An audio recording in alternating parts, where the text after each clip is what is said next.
Okay, good morning, guys.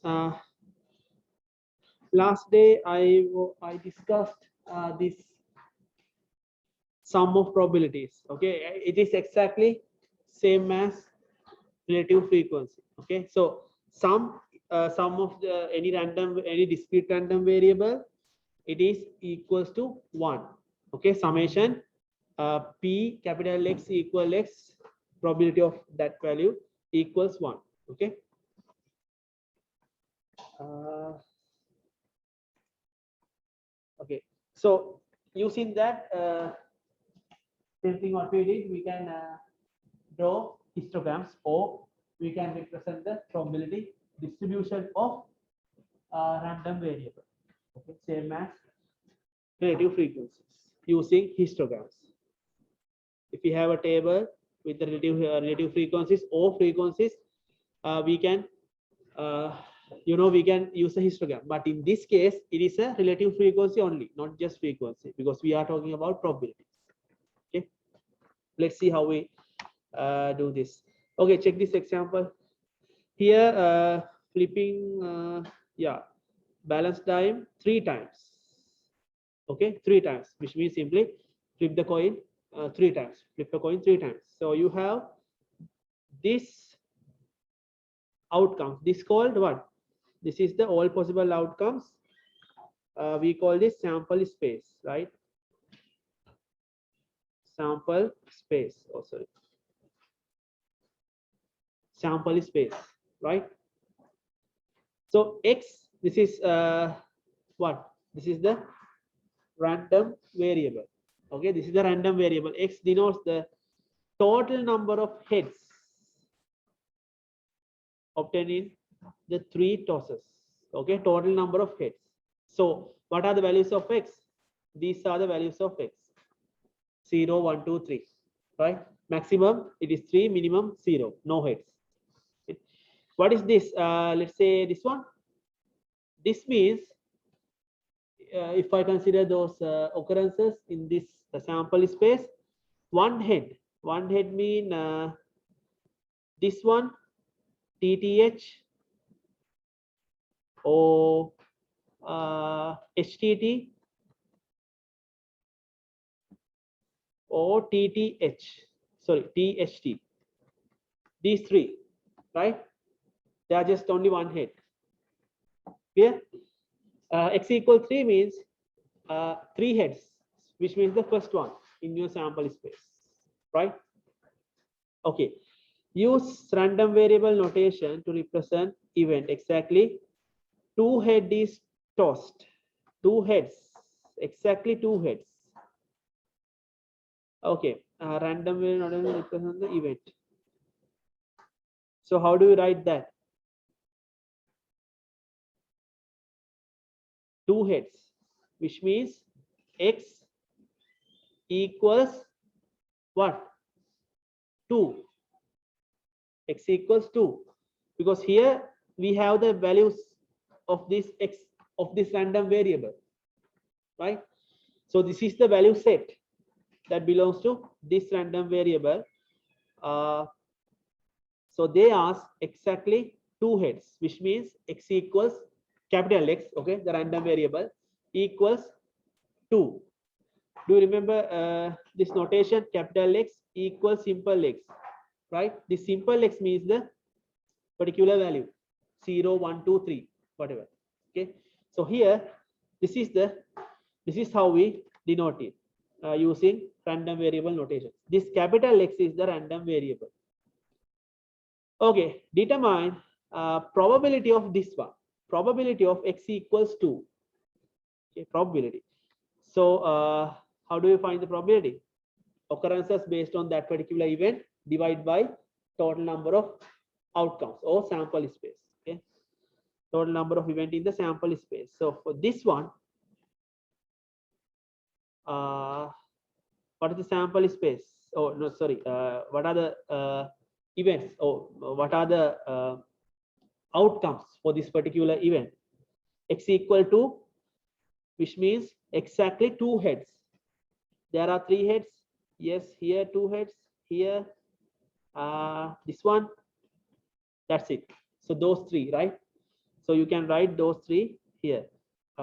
H, TH, THH on exactly two, right?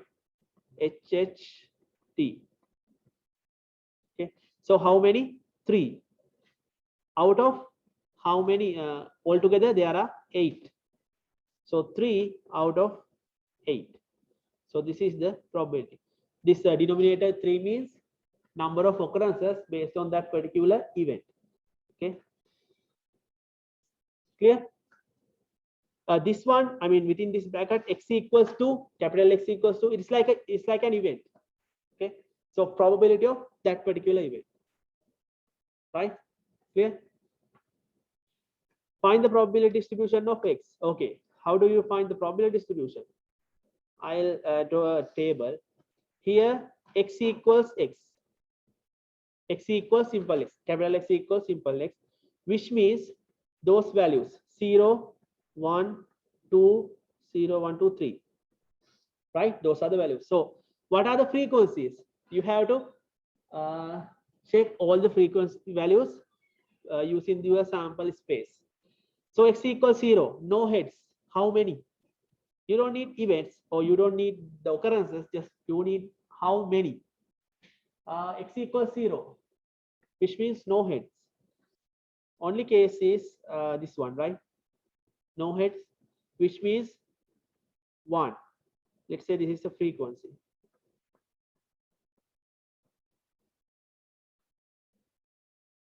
Okay, 1. X equals 1. 1 head, which means 1 head only. Okay, 1 head. 1 head. 2, 3. Okay, 3. 2 heads. I think we did, yeah, 3. Because 2 heads mean this one. Okay, 3 heads, 1. So once you get the sum, 336 plus 2, 8.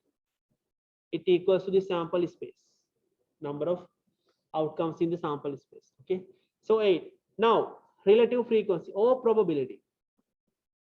If you have to deal with probability distributions of this random variable x, don't write it like relative frequencies, write it probability.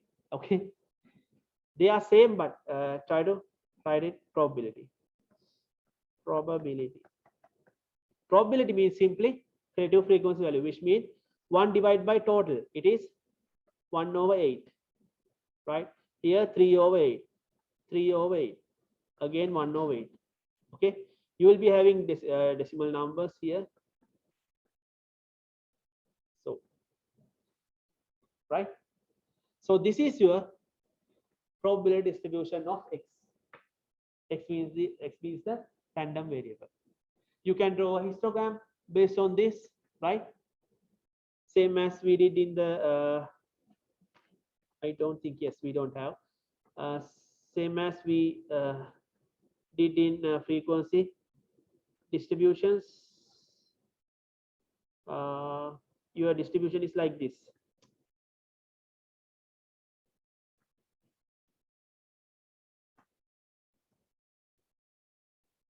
This is your x values. So this one 0, 1, 2, 3. Here you have your probability. Probability values. This one 1 over 8. This one 3 over 8. 1 over 8 mean 0.125. Okay, 0.125. Right? Okay. But here they need just it is enough if you can write this table. You don't need this column. Okay, you can simply forget about this middle column. You need just the first column and the last column. Okay, middle column is just optional, but first one and last one is it should be there. It's must. Okay, you have to mention that. Clear? We did this one, so I'm going to skip this. Okay, now same as in the samples or populations, we measure the mean and standard deviation. But now we have to do the same thing, but this case we have random variables. In general, discrete random variable. For now, just talk about discrete random variable. Okay.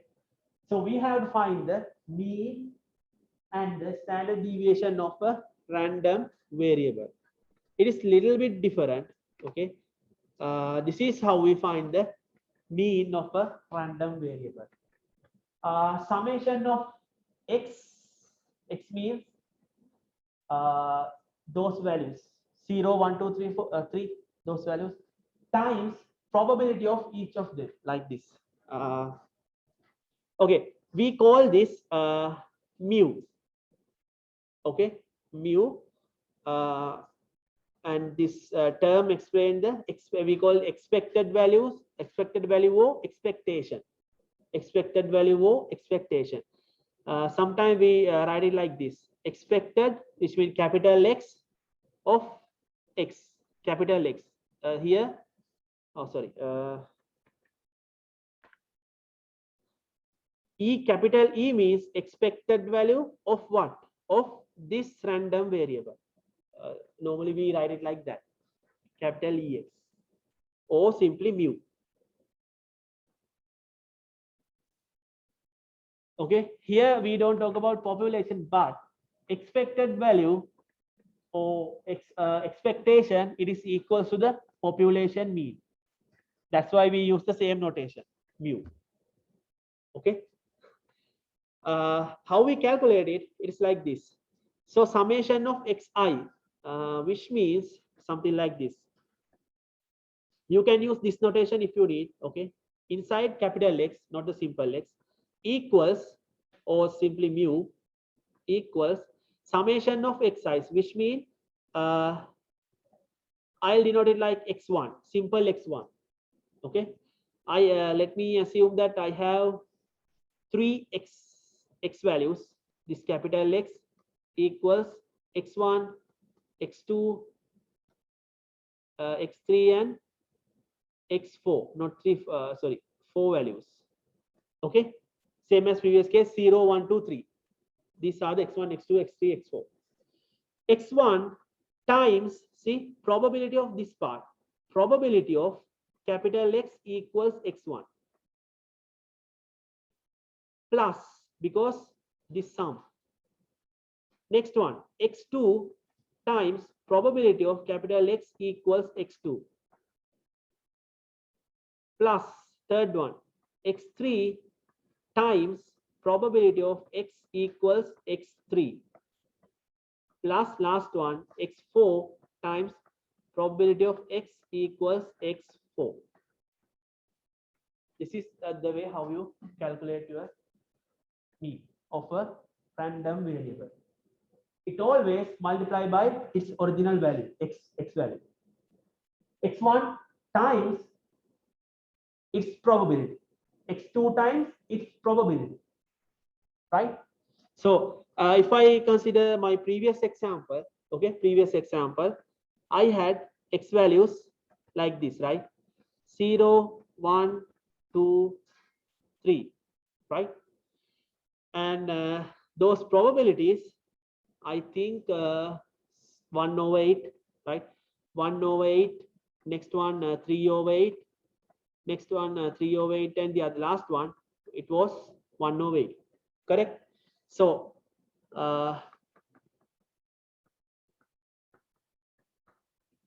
so how do we find this expected value? Actually, for this notation, it's not just this bracket, it is square bracket. Okay, it should be a square bracket. It's just a common thing that we use. It is a square bracket. Okay, so expected value of x equals, based on my this example, okay, previous example, x1 is 0, so 0 times probability is 1/8, this part, 1/8 plus x2 is 1, 1 times 3 over 8 plus next one x3 is my okay, this is x1, x2, x3, x4. Okay, so x3 is 2 times 3 over 8 plus last one is 3 times 1 over 8. So you can see the first one, it is 0 because it is 0 times something. 0 times something, always 0. Okay. So this guy 0, then you have to calculate this, and this is going to be your answer. This is how you calculate it. Okay, right?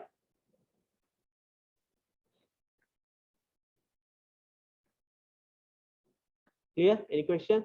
I mean, it doesn't matter how many x values you have to stick with this process. That particular x value times probability plus up to your maximum value. Okay, to do that, you should have a probability for each x values. Okay. Okay, interpretation in a large number of, okay, if we have, for example, if we have a large sample, okay, if my sample is large enough, not this one sample, if my sample is large enough, okay, then my approximations for mean and standard deviation, they are very close to actual mean and standard deviation. Okay, let's say my sample is 100, but my population is 150, right? So once I calculate the mean and variance standard deviation in the population and the mean and standard deviation in the sample space, those values are very close to each other because they are difference between the population size and the sample size, they are very close. Okay, once we increase our sample size, we can get more accurate, okay, more accurate approximations, right? Same apply to here. In large number of independent observations, large number of observations of random variable x, okay, approximately equal the mean mu of x. Always mu mean, population mean. In here you saw that we just consider mu equals expected value or expectation. Okay? Because of that, large number of observations, the closer the average tends to be mean to mean mu. Okay, right? Just keep it in your mind. That's it. It's just something you should know. Next, standard deviation. Standard deviation, since mean is something different that we have seen before, standard deviation is also different. Only difference is, see this one. Only difference is this one. You don't have numerator, you don't have denominator in this case, but see, standard deviation is sigma. Again, population standard deviation. Sigma equals within inside the square root summation of x minus mu. You saw it, okay, square. That part you saw before, times probability of each xi. There are no denominator here. In -1 or n, we don't have here, but instead of n or n minus 1, we have multiplication probability of that particular x value. Okay, or simply you can use this. This is a little bit, if you simplify this, the first one, you can get the second one. Anyway, it doesn't matter, either one you can use. This one, let me write it like this. Just sum of xi, x1 minus mu squared times probability of x equals x1 plus x2 minus mu squared times probability of x equals x2 up to, let's say, previously we had 4x, right? 4x values. So x4 minus mu squared times probability of x equals x4. This first x is capital, just x is capital X, okay, and then get the square root of these sums. Okay, this is how we calculate. You should know what is this value, this value, this one, this one. These are probabilities based on that particular x value. Okay, clear? You have to solve problems based on this to practice. Okay, otherwise it's going to be a huge problem. Okay, don't try to solve your first problem in your exam. Before that, please try to solve problems based on these. Okay, familiar with this process. It is easy. It's exactly, I mean, the process exactly same as what we have done, but its outlook is a little bit different. So you have to familiar with that. Okay. Okay, check this example. Okay, that's gonna be okay. First, let me write the unique values and their probabilities. Okay, x equals x, simple x. What are the unique values? 19. It doesn't matter about the order, but I'll try to do write it in particular order. 20, 21, 27. I think there are 4. Okay, how many 90s? 92. This is my frequency. This is my probability of x equals x. So now I'm going to write the probability like this. Okay, using my notation, capital P, x equals x. Here 20, how many? I think 3. 21, 2. 27, 1. It is 5, 7, 8, 4, 8. Yes. So this is going to be 2 over 8. 2 over 8 means 1/4, 0.25. This is also 0.25. This one 1 over 8, 0.125. What is this one? 2 times, sorry, 3 times this. 5.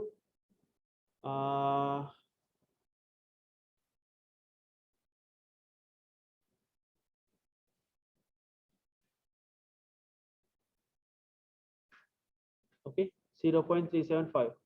Once you add these values, you should get 1. 0.5. Yes, you can get 1. 5, 4, 5. Yeah, it's 1. Okay. These are my probabilities based on each x values. Okay, you don't need this. You can keep it, that's fine. But you need first column and the last column to your calculations to find the mean or standard deviation. Okay, express the mean and express the mean age. What is the and the probability in student in terms of the probability distribution of x. Expected value of capital X, because my random variable I consider it as x, capital X. What does this means? X summation of x times probability of x equals x. Capital X equals simple x. This means, right, 19 times probability of x equal 19, 0.25. Let me use cross mark here because we have decimals here. Okay, plus second one, 20 times its probability, 0.375. Next one, 21. Let me use this brackets. Okay, so that you can identify this easily. 21 times 0.25. Last one is 27 times, times 0.125. Once you simplify this, you will get a one particular number. Okay. Mean or expected value or expectation, you don't have to get like equals to 1. It can be any value. It doesn't matter. It's greater than 1, greater than 2, 3. No problem. Okay. Clear? This is really important. For this one, this is find the standard deviation. Okay. I'm not going to simplify, but I'll write what you need to find. Okay. Within this, inside this square root. Summation of x minus mu squared times, do I need to write it? Sum x minus mu squared probability of x equals simple x. This is what you need to find. Okay. X minus mu. This mu means what? Mu means this guy. So you need that value. Okay. So expected value means mu.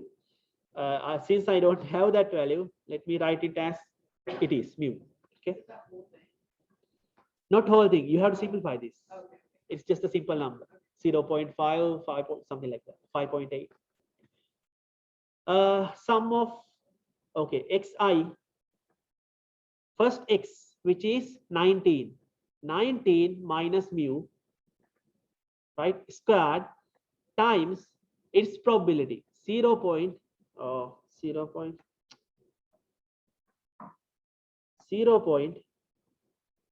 Let me use again cross sign 0.25. This is one term plus next x value 20. 20 minus mu squared times 0.375. Right. Third one, and let me write the fourth one here. I don't know, I have enough space, but yeah, 27 minus mu squared. This is my mu. 0.125. This is my last one, and don't forget to get the square root.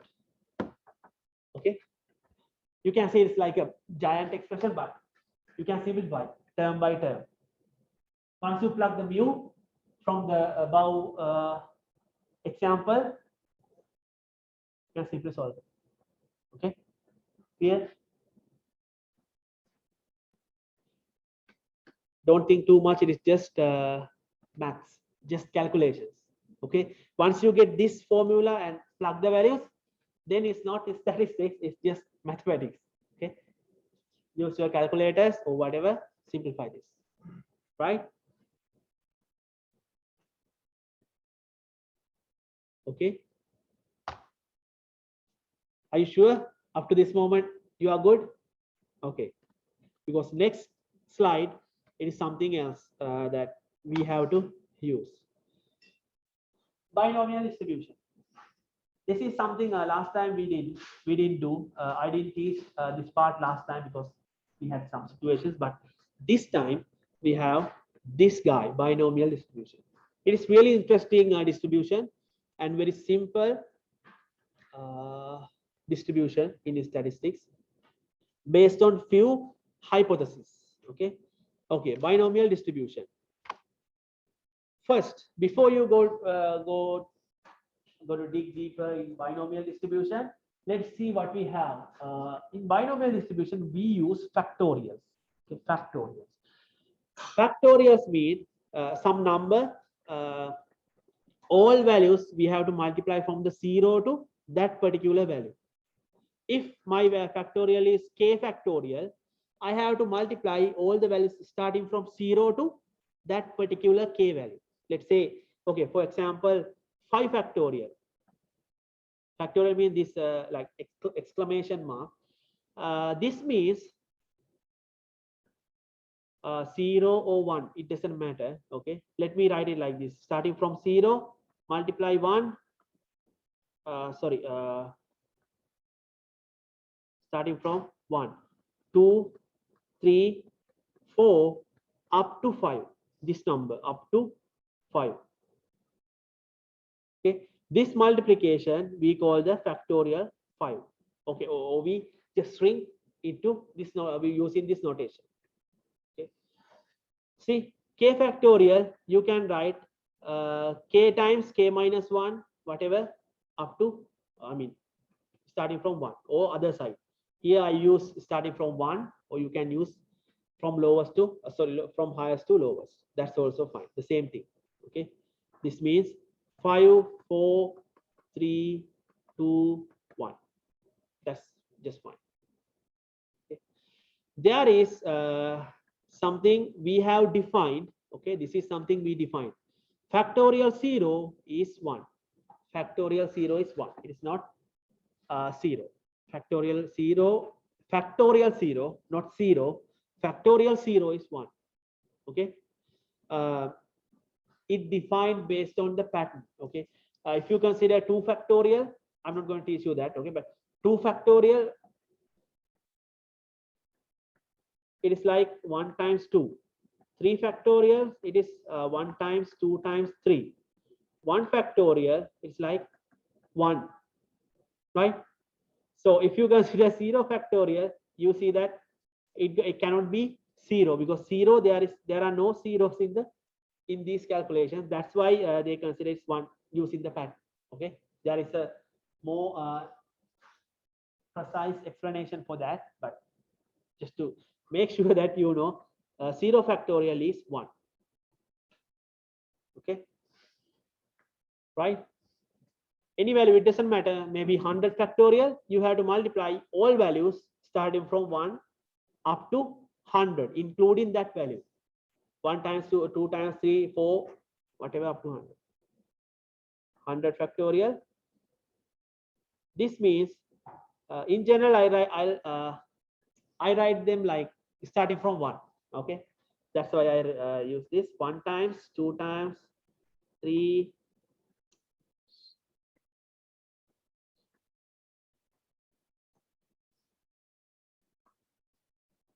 Dot dot 99 times 100. Right? Don't worry, you don't need to do this by hand. Easily you can find the answers for any factorial using your calculator. I think you can see the factorial mark, the exclamation mark in your calculator. Okay, right. Next one. Still we are not talking about binomial distribution. Okay.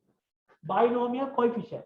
This binomial coefficient based on factorials. That's why we learned factorial in the previous slide. Binomial coefficient is a positive. If we have positive integers, positive non-negative integers. Okay, positive non-negative, positive and non-negative integers, and those two positive and non-negative integers are n and x. This should satisfy. Okay, less than or equal n. This is one condition. X should be less than or equal n. These are two numbers. I'll tell you what are those numbers later. This binomial coefficient is this one, n x within this bracket, n over x, not divide by, just n over x, equals n factorial, which means factorial of whatever in this numerator part. It's not the exact numerator, but guy on the top goes to the numerator as a factorial, divide by guy on the bottom, this factorial times their difference factorial, n minus 1 factorial, not n factorial minus x factorial, n minus 1 factorial. Okay, like this. I don't know what is this, just forget about that. Okay, clear? Okay, let me write example for you. Let me consider, okay, let me consider n equals 10 and x equals 4, maybe 6. See, in this case, your x value less than or equal, definitely less than n, which means this condition, right? So I can write my binomial coefficient which means, okay, let me write it like this.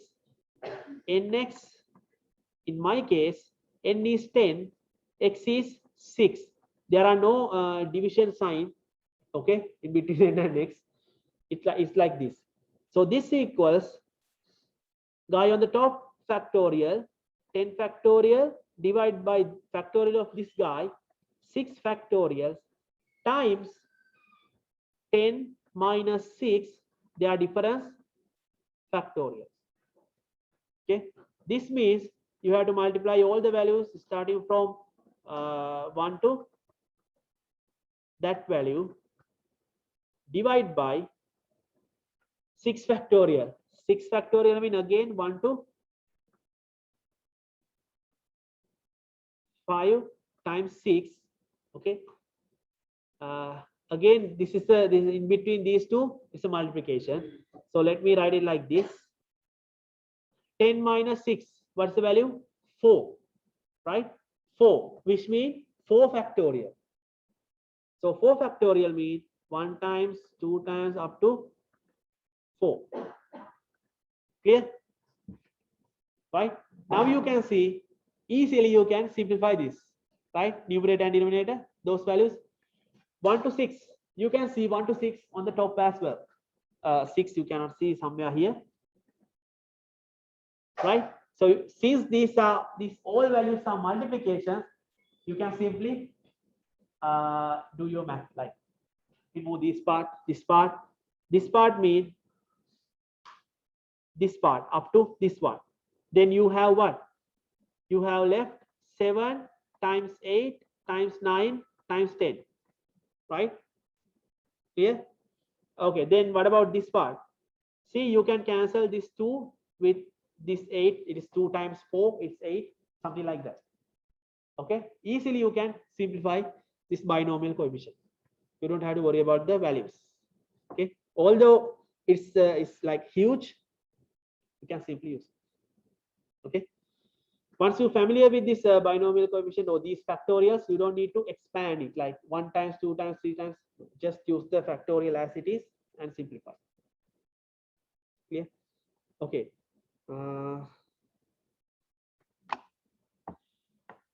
Before we start the binomial distribution, there is a distribution called or trial called Bernoulli trial. In Bernoulli trial, it's like flipping a coin. We have only two outcomes. Repeated trial of experiment are called Bernoulli if following are satisfied, which means experiment each trial. Okay, I'm talking about each trial. Only two possible outcomes. For example, head and tail. We have only those two, right? And we can call them success or failure. Like if I need to see the tail, if I need to see the head, I flip the coin, I get head. Then we call it success. If I get tail, I call it failure. Okay, the success or failure based on how I define my experiment. If I need tail, then that's going to be my success. If I get a tail, it's success. Clear? So success and failure, it depends on the experiment. But anyway, we have only two outcomes at a time. Trials are independent. That is really important. Trials are independent. My first coin flip has nothing to do with that. My second coin flip. Okay, that's what we call independent. We assume, okay, we assume they are independent. Probability of success we denote by simple P. We call success probability. Denote by simple P.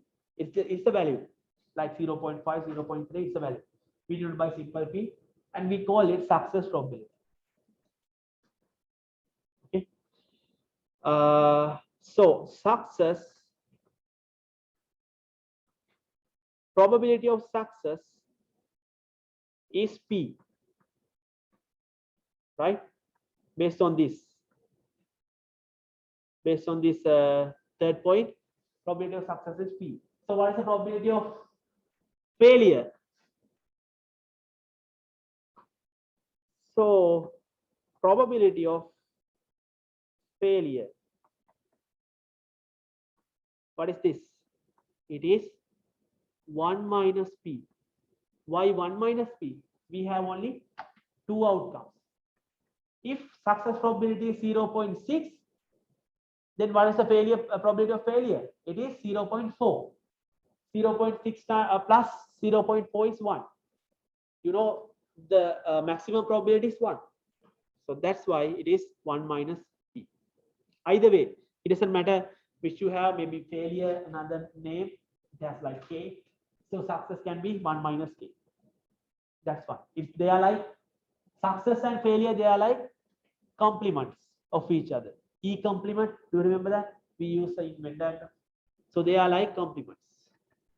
Because we have only two events or two outcomes at a time. Right? Let me check next one. Oh no. Any questions? This Bernoulli trials or Bernoulli distribution you should identify. Otherwise, you cannot identify. You cannot deal with the binomial stuff. It is the extended version of. Binomial distribution is extended version of this Bernoulli trials. Here, always we talking about one particular trial. We can extend it. Yes, this trial, next one, something like that. But we have to stick with one particular trial at a time. Okay. Any questions? Or okay. Questions? No. Success, failure, you have to define based on your problem, or they will give you based on their problem. Okay. Containing specified number of successes. In N Bernoulli trials, the number of outcomes that contain exactly X successes. Yes. Do you remember that binomial coefficient Nx? Okay. In that binomial coefficient, this N means total number of outcomes. Total number of outcomes. Okay. Let me write it. I didn't tell you at that point because you will confuse. This is total number of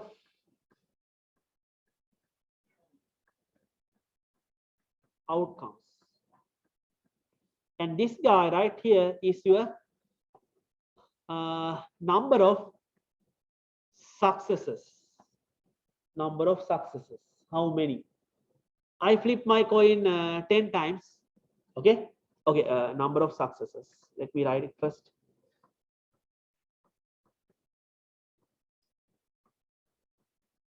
ESS. Successes. Number of successes. Okay. For example, flip a coin 10 times. What does this 10 mean? Simple N. Okay. I'm going to define, I need to see head. Okay. So my success is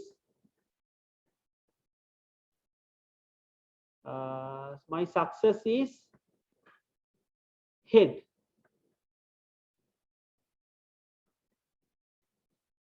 Okay. So let me assume that I get 6 heads out of 10. I got 6 heads. Okay. So my X. Okay. Let me assume I got 6 heads out of 10 trials.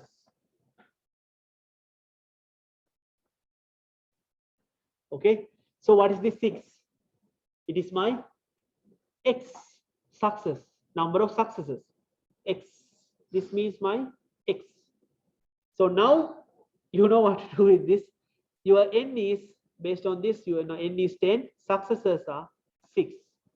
Right? You can expand this 10 factorial divided by 6 factorial times 10 minus 6 factorial. This is the notation of factorial. Notation of binomial coefficient. Okay. binomial coefficient, right?